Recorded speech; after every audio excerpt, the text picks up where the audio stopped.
It's like seeing everybody leave the room and go somewhere else feels like you lost the People's Choice Awards. You know, it's like, where did they go? Who beat me here, right? Who's more compelling than me? Let's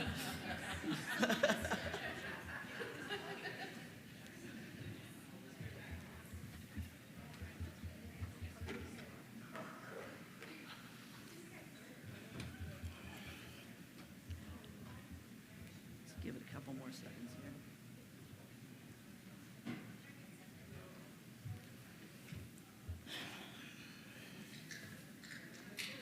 What's up, Wade?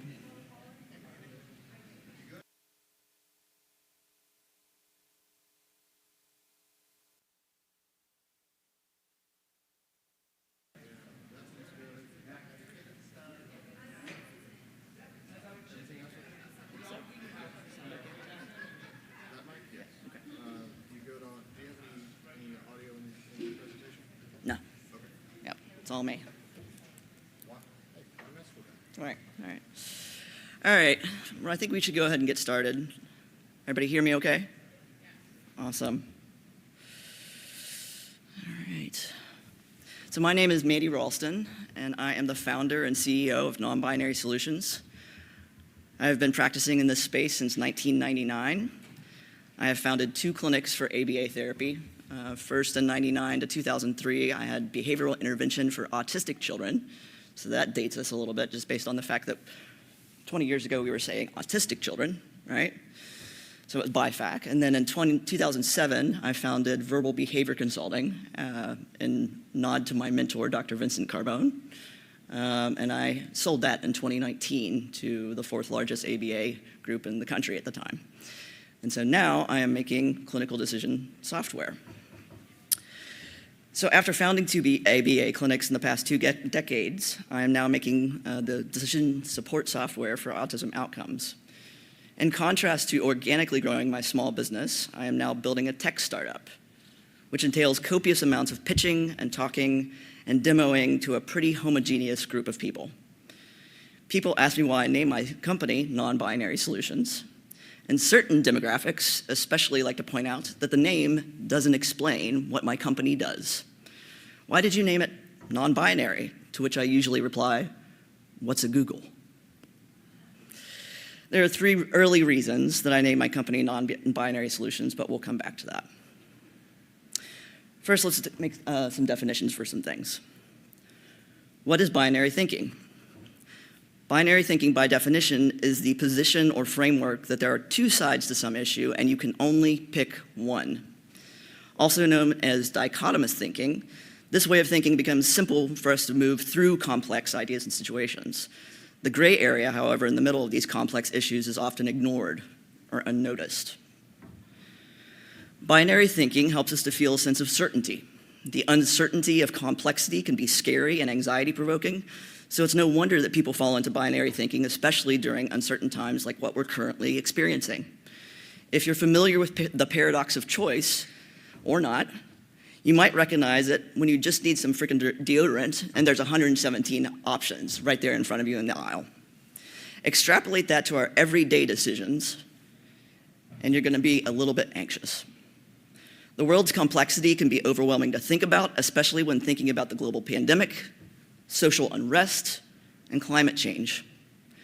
No one understands everything about, well, everything, so our brains take a shortcut to make us feel better when we oversimplify things in general categories, resulting in binary thinking.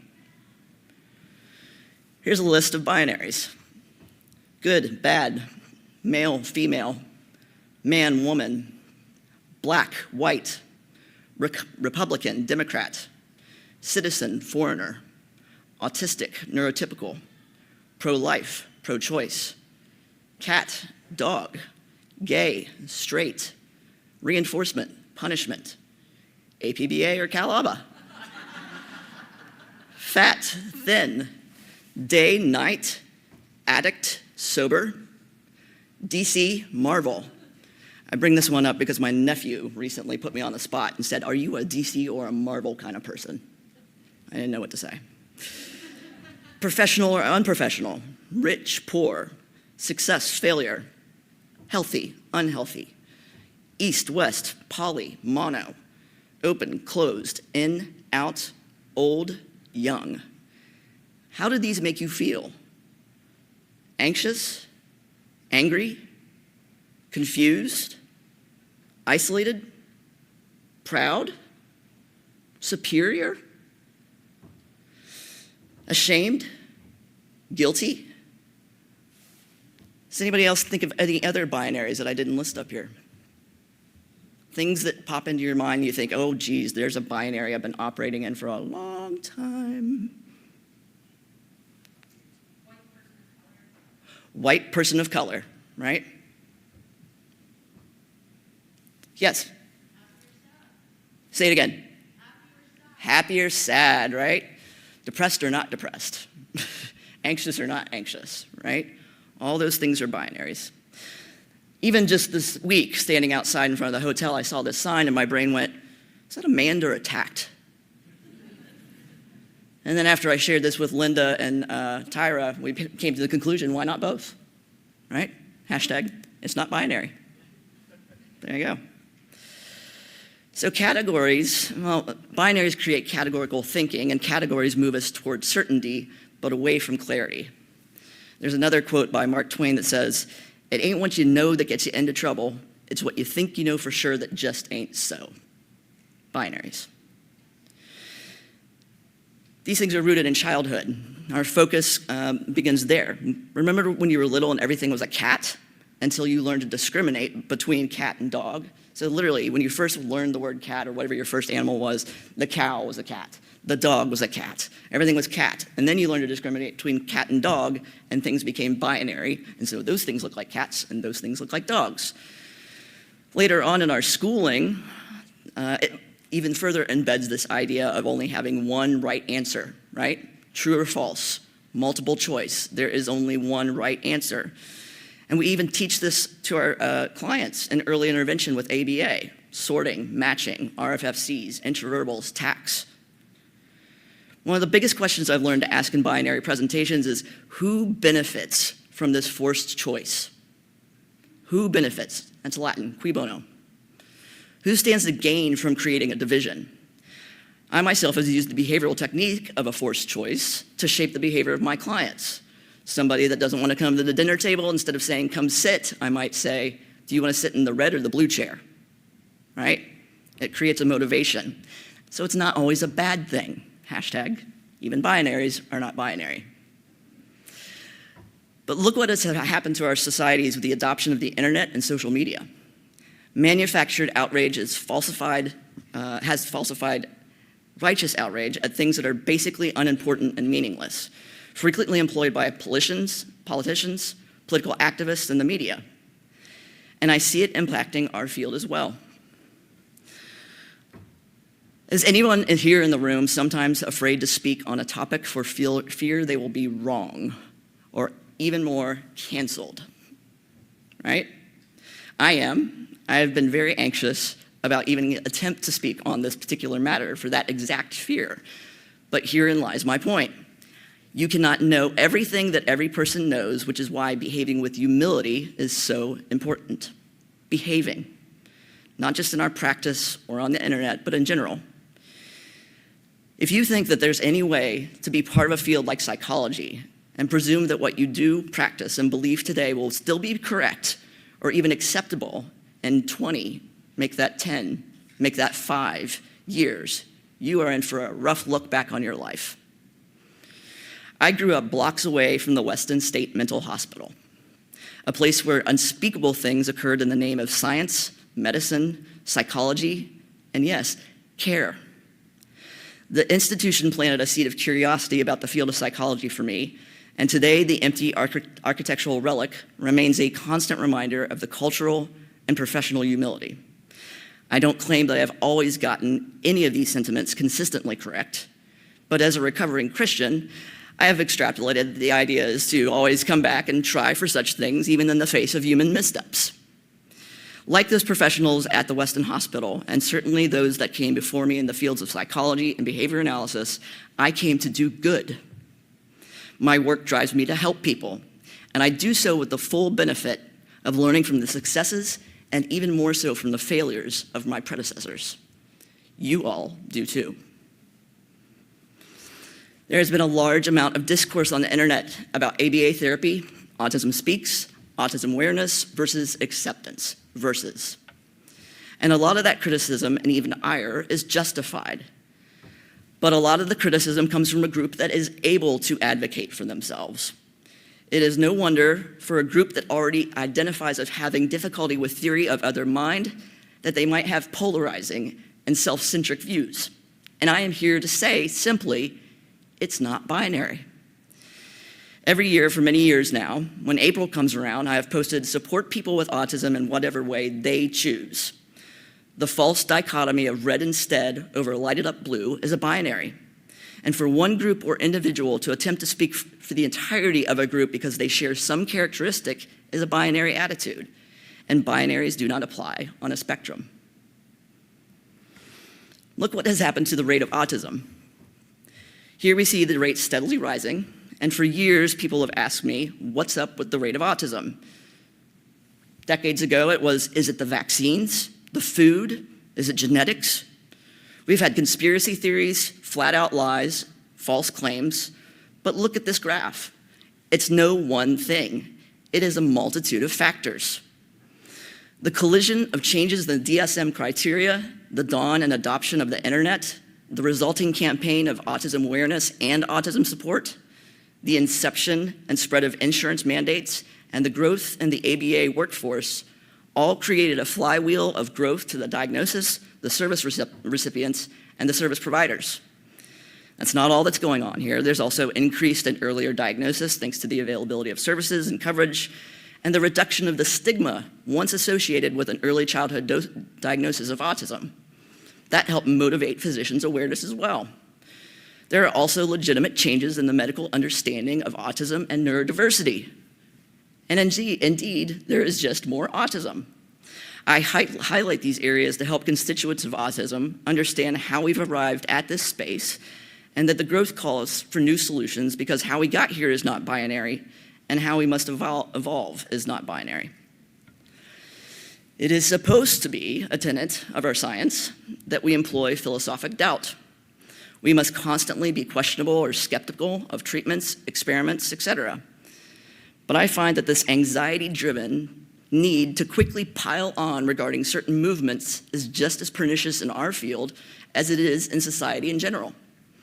I won't bother mentioning the particulars here, that's a whole other talk show.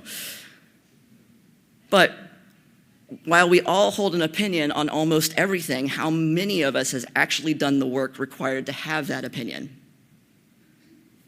We are all learning, modifying, or destroying ideas all the time. Rapid destruction of your ideas when the time is right is one of the most valuable qualities you can acquire.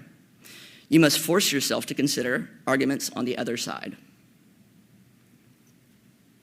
When we evaluate and compare a range of data points, whether the data is related to health outcomes, head counts, or menu prices, we tend to neglect the relative strength of the evidence and treat it as a simple binary. These binaries become ingrained with our operating systems of our brains, and we end up creating biases. Cognitive biases are often confused with logical fallacies. A cognitive bias refers to how our internal thinking patterns affect how we understand and process information. A logical fallacy refers to the error in the reasoning that weakens or invalidates an argument. Cognitive biases are systematic errors in a person's subjective way of thinking, while logical fallacies are about the errors in the logical argument. And I'm going to take a break to drink water for a second.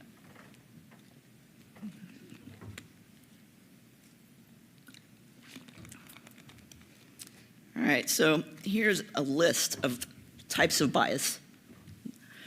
Just to go through these relatively quickly. What time do I end, by the way? I didn't ask anybody. So we started at 9:45. It's supposed to be 50 minutes. What is it? Okay. All right, so confirmation bias is the tendency to seek out information that supports something you already believe, right? So you quickly say, there's another thing that supports the thing that I already believed about this situation. And then you've got the Dunning-Kruger effect. This is a bias that refers to perceiving a concept or event to be simplistic just because the knowledge about it might be simple or lacking. So you oversimplify something, you think you know everything about it, and you just roll on. In-group bias are biases that are more likely to support or believe someone within a social group than an outsider. And I think we do a lot of that in behavior analysis, right? We don't play well with others in the sandbox. Self-serving bias is probably fairly self-evident. Availability bias is the tendency to use information we can quickly recall when evaluating a topic or idea, even if this information is not the best representation of the topic idea. Okay, so just whatever quickly comes to your mind makes you have the bias about what you think is going on. Fundamental attribution errors refer to attributing someone else's particular behaviors to existing or unfounded stereotypes, while attributing your own behavior to external factors. Hindsight bias, yeah, everybody has some hindsight bias about the pandemic and how that went, right? Oh, I should have seen that coming. Oh, I should have been able to plan for that. Oh, it seems so logical now. Anchoring bias pertains to those who rely too heavily on the first piece of information that they receive and base all subsequent judgments or opinions on this fact. So this is that first impression thing, right? First time I meet somebody, I form an opinion about you, and everything else that I might learn about you is going to be hinged to that anchor. Pessimism bias, optimism bias, I'm sure you can guess what those are. Halo effect is the tendency to allow our impression of a person, company, or business in one domain influence our overall impression or person of the entity. I think about this when I think of Apple, the company, right? Apple's so shiny, it's such good design. Without watching the documentaries and reading the books about Steve Jobs, you think he's a pretty great person. Turns out there's some flaws there, right? Status quo bias, again, you could probably guess what that's like, but I also like to call that the stubborn quo bias. It just won't move out of it. Binary logic is what makes computer software run. So the logic of going between zeros and ones on a stream of code is what gives directions to the hardware. Plus, in some cases, such as How the Mind Works by Professor Steven Pinker or by Blink, Malcolm Gladwell is the author for that, binary logic helps us to decide, often in split seconds, between fight or flight and a dark alley. So again, it's not all bad. Some of those binaries are there to protect us. These things take time. I think that we have some remedies, but it's going to take fortitude, bravery, and self-awareness. You may not get the benefit of utilizing these tools right away. It may manifest in terms of your values and later your integrity. It indeed may be your personal marshmallow test. The antidote, reclaiming empathy. Imagine yourself as the target of unyielding criticism without an opportunity to explain yourself or your thinking.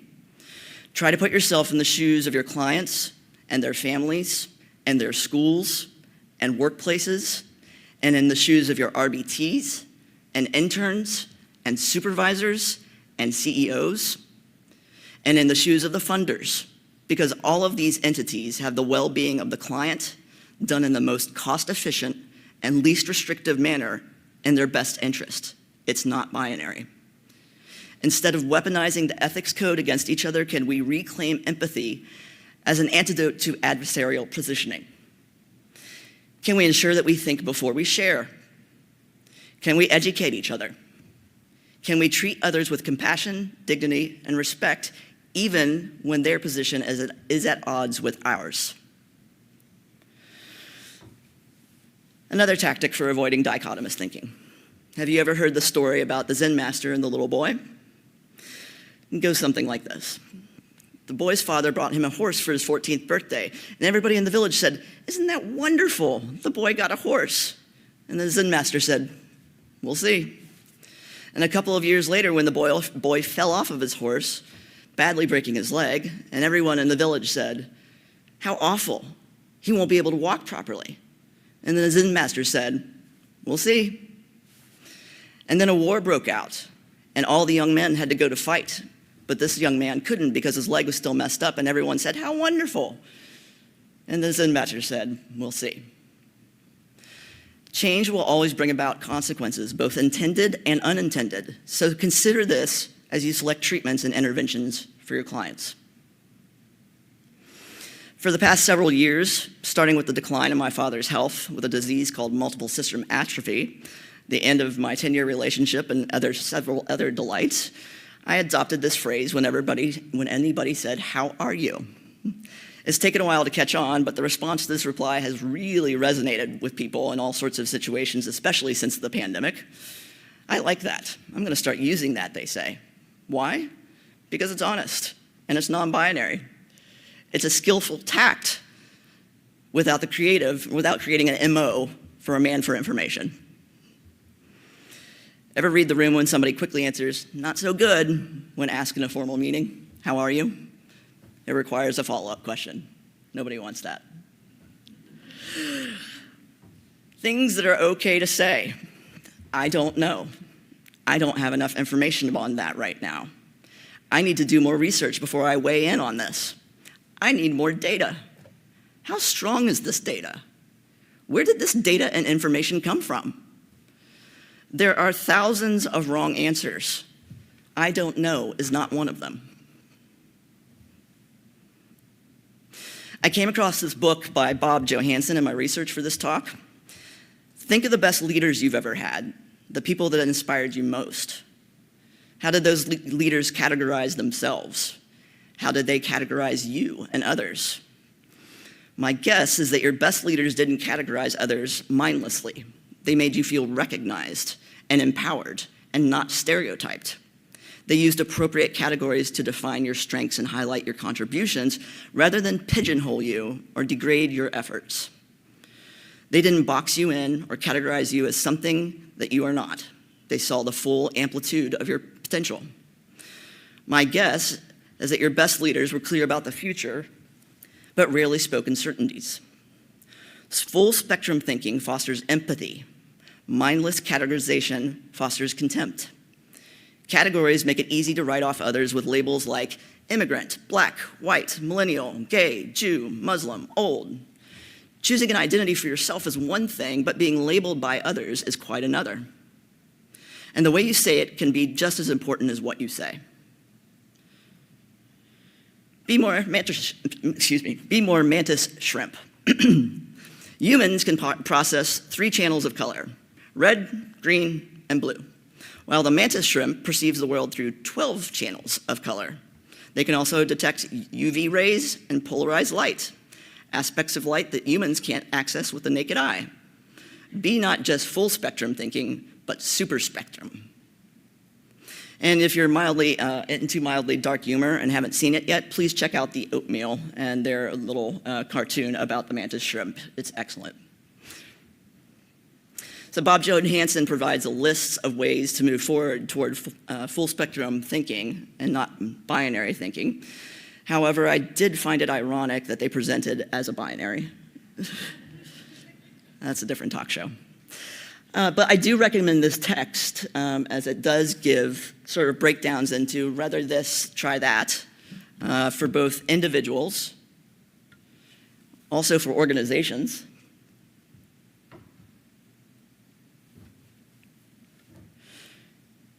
and also for our societies.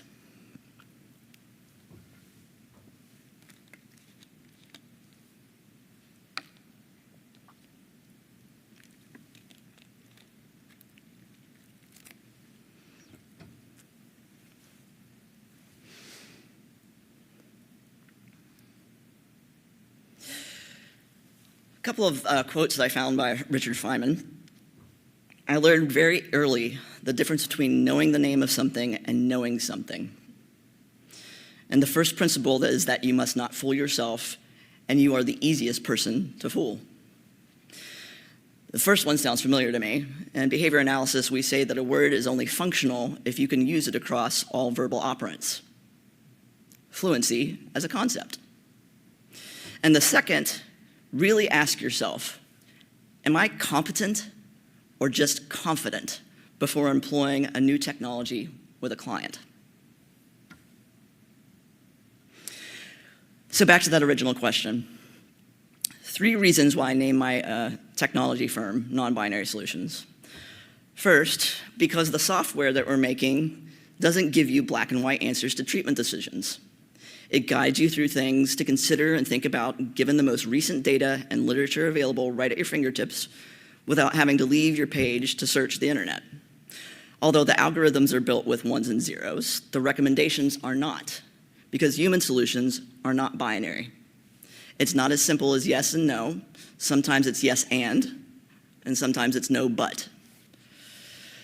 Secondly, because Apple's founders, Steve Jobs and Wozniak, famously had an argument where Woz noted, it's not binary. You can be both decent and gifted at the same time.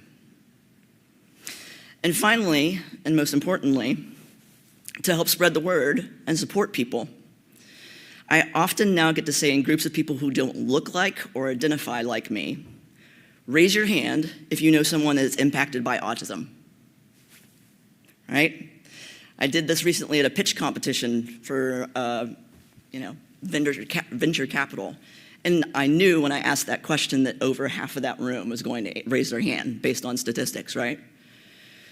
But what I get to say right after that is, did you know that people on the spectrum are 6 times more likely to not identify with the gender they were assigned at birth?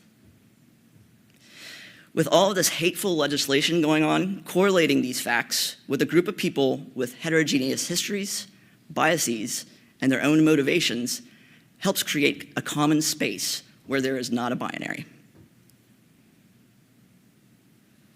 Thank you for listening. I know we've got quite a bit of time for a question and answer, which I'm happy to do. It's a lot easier for me to move around and talk like that. Please, if you will, follow Non-Binary Solutions on our quest to create an improved care and support for individuals with autism, because it's not binary. Hashtag.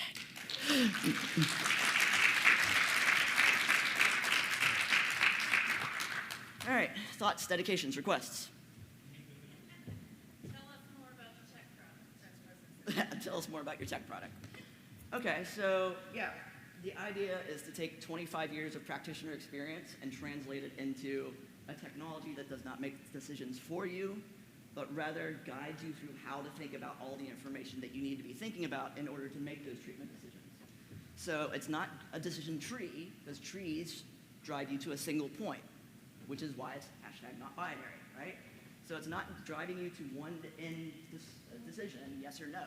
It's saying, given the information that you have handed me, I recommend you think about all of these things, and here's some literature related to all those things, and here's a nice report of all the things that you told me and the recommendations that I'm going to give you, and here's the references that are also related to that. And so you can have a PDF that you can then upload to your EMR, send to the insurance companies, whatever your funding source is, so on and so forth. So I'm working on standardizing clinical decisions, right? And I'm going to keep changing those models based on the usership and the data that we get out of them. So questions like, which assessment should I use with this client? And the answer is not blank assessment, because that's what I always use, right? It's based on the quality of life and the symptom burden of the individual that is coming to you for care. Am I moving around too much? Okay, all right. Let's see. Test. Jeez. All right. Okay, go. So when you're talking about all of those things, so you're talking about, my first thought was interventions can lead you to different intervention strategies, but also assessment options. Anything else? Yeah, I mean, the questions in our field, there's a few other groups that are doing this, right? How many hours a week do I give this client, right? We don't have a standardized way of doing this stuff. I tell people that are foreign to ABA, like, I can get 100 behavior analysts in the room and point to one client and say, okay, how are you going to treat this person? And we really don't have a standardized approach to it. So people are coming from all sorts of backgrounds. We've got education, we've got psychology, based on who your mentor was, what your professional program was. You get a multitude of approaches. And we really have not been able to say, given this particular type of client with a label of autism, which is, that's another whole talk show, right? Just this one diagnosis code to cover all of these people, all the way from profoundly affected individuals to people that need help with their work relationships, right? All of those people are reporting under one code, F84.0. If you're lucky, maybe you get the intensity of level 1, 2, or 3, if you're lucky. But, I mean, we all know that every individual with autism is just completely different. And it's usually not just autism that they're coming to you with. There's a history of trauma. There's a history of restraint and seclusion. They may have multiple medical comorbidities. They may have behaviors that have impeded them from getting the additional diagnoses, right? I can't even get a sleep study for my son because he can't stand having that equipment on him. He can't stand being in a hospital room to sleep overnight. So we don't know if he has a seizure disorder. We just think he does, right? So, yeah, I'm trying to figure out how are we going to select which assessment? What is it based off of? Is it actually covered by the insurance company? Again, that's another whole talk show. Yeah, is this comprehensive or focused? Because even that is a tap dance, right?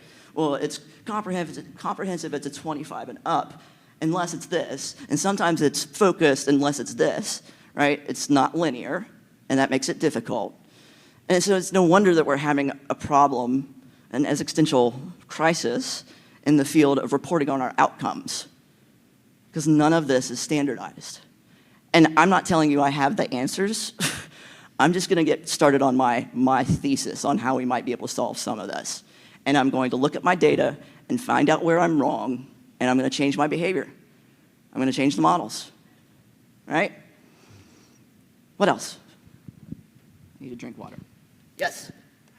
I would love to hear your thoughts about the ethics code being used as a binary and maybe some examples of like the biases they were talking about, why we might have in that spot, maybe some thoughts you have about changing us thinking about the ethical code in more full spectrum ways.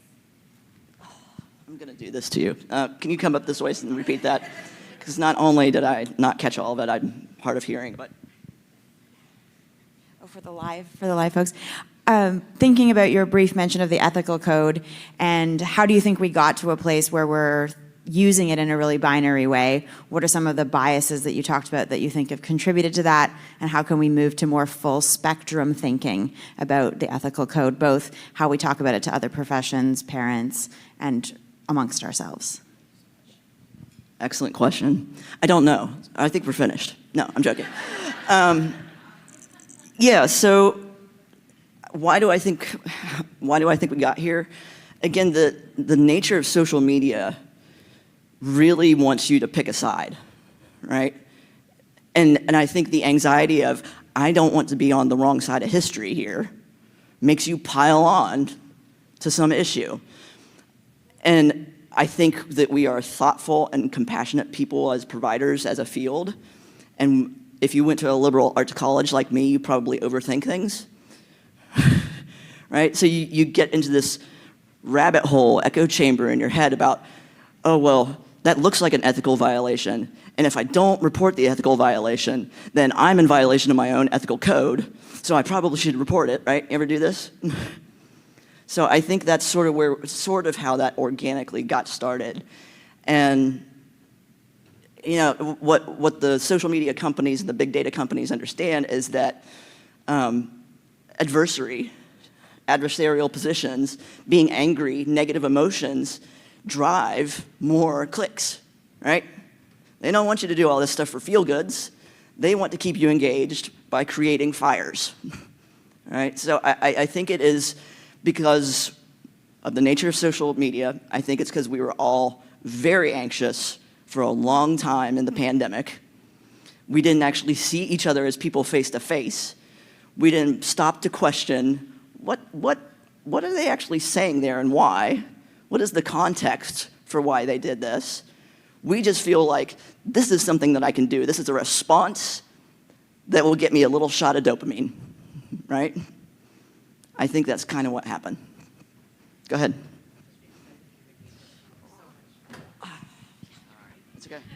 Just because I think you're going to be able to speak to it in a much more articulate way than I can, because I often try to explain social media and the confirmation bias, how you're going to be getting feeds of just what you want to see.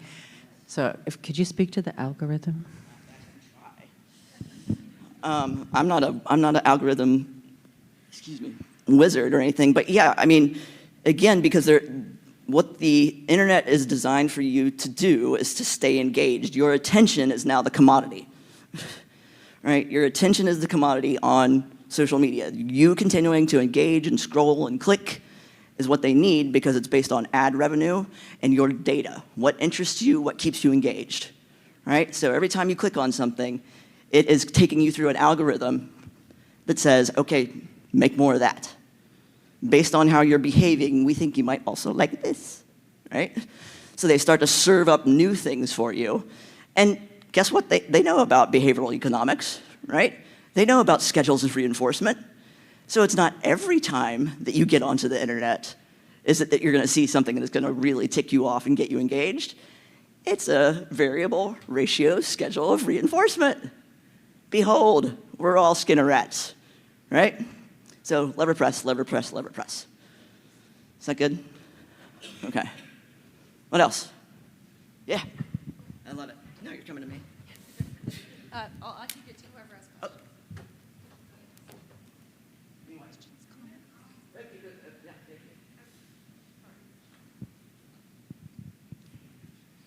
questions. We know that there's research that suggests that having conversations with people who are still really entrenched in binary thinking usually entrenches them more in whatever side they're on.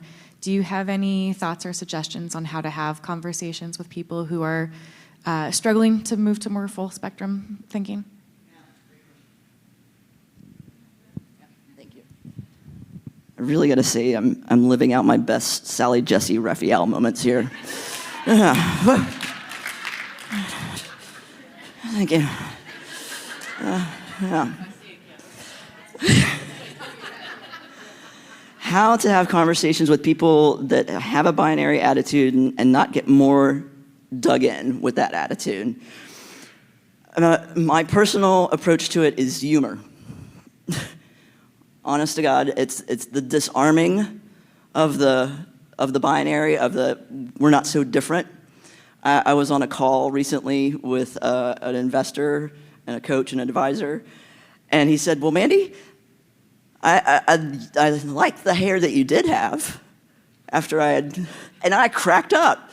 And I said, I could say the same thing to you, because he's losing his hair, right? And so it was a way to diffuse the situation, and then he had to put a mirror on himself of like, oh, that comment, kind of like a little jab. So I think humanizing, and I think humor is a nice way to do it, as long as it's not at the expense of somebody, right? And that was kind of at the expense of him, but he asked for it, right? All right, go ahead. So you mentioned that individuals who are on the spectrum are 6 times more likely to not identify as the gender that they were born with. I myself have 3 children, all on the spectrum. 2 of them do not identify as the gender they were born with. One of them is just so quiet that I think he's like, if I tell anybody I'm a different gender, I have to talk. So I'm not going to do that. And so I struggled with it in the beginning just because of my own biases, my own thoughts. You know, I raised my oldest, who was born female, to be that female warrior who fought against the patriarchy. And they were like, I'm they and he, Mom. And I was like, no, you have to fight the patriarchy with me. So I have dealt with that, and we've worked through that. But how do you help other parents who aren't quite as open-minded and who aren't quite as ready to recognize, hey, my bias are more me than anything else? How do you help them come to terms with their children identifying as a gender that they're not born with? Well, there's no magic recipe there, right? Again, it's an individual history of their own reinforcement and punishment, their own motivations, their own paradigms. So there's no one right way to do it or wrong way. Again, I think you have to look for the Venn overlaps in the conversation that you can have to get them to the aha moments of, oh, well, okay, well, I have concern and care and compassion for individuals with autism.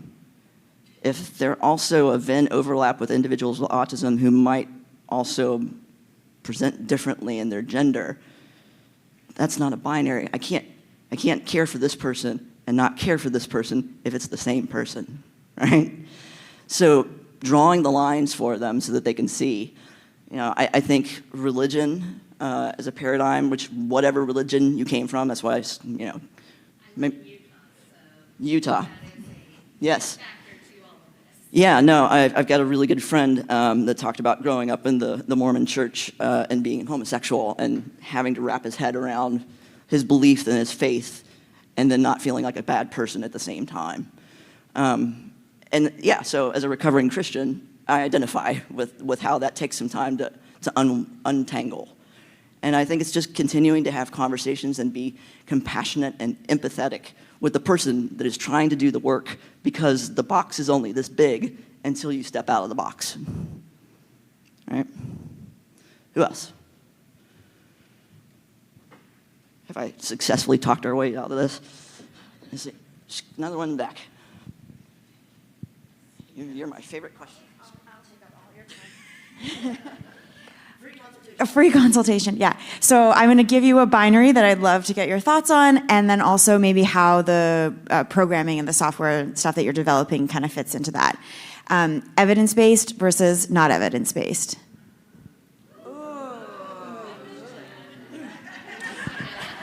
All right. So I forget who, I think somebody did a presentation. There's been a lot of overlap with some of these topics, so if I'm not crediting you properly, I apologize. But somebody was talking about evidence-based according to who, right? And who took the data, and under what conditions, and how big is that subject pool, what's your N, right? So I think there's a lot of academic gatekeeping, academic versus, there we go. There they are. Academics versus practitioners, right? I don't want to put a binary between those two things, but often as a practitioner, when I say, I found this to be effective, somebody will say, well, where'd you get the literature to support that? Well, I don't have any yet. Well, then we need some data first. Well, that's what I'm trying to get, right? So it's like, how'd you come up with that intensity model? There's only so much literature related to the intensity that you're supposed to get for services. Right, so we gotta F around and find out, right? We gotta get some more data. Otherwise, we're gonna be doing this for a long, long time while you continue to take your data and write the papers. So yeah, I think technology is gonna be a way out of these things. I'm not saying just my technology, but technology in general, because we can get to that AI, machine learning, understanding, again, based on this person and their individual behavioral phenotype and their particular history and so on and so forth. Given that type of profile, we can reliably employ these types of interventions at this intensity with this type of staff in this type of location and reliably get this type of outcome. That's where we need to go.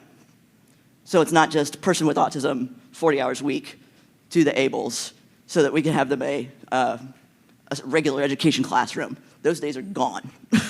That's not what we're doing anymore. It's intra-individual treatment. Maximum freedom and happiness. That's the optimal outcome for every kid. All right.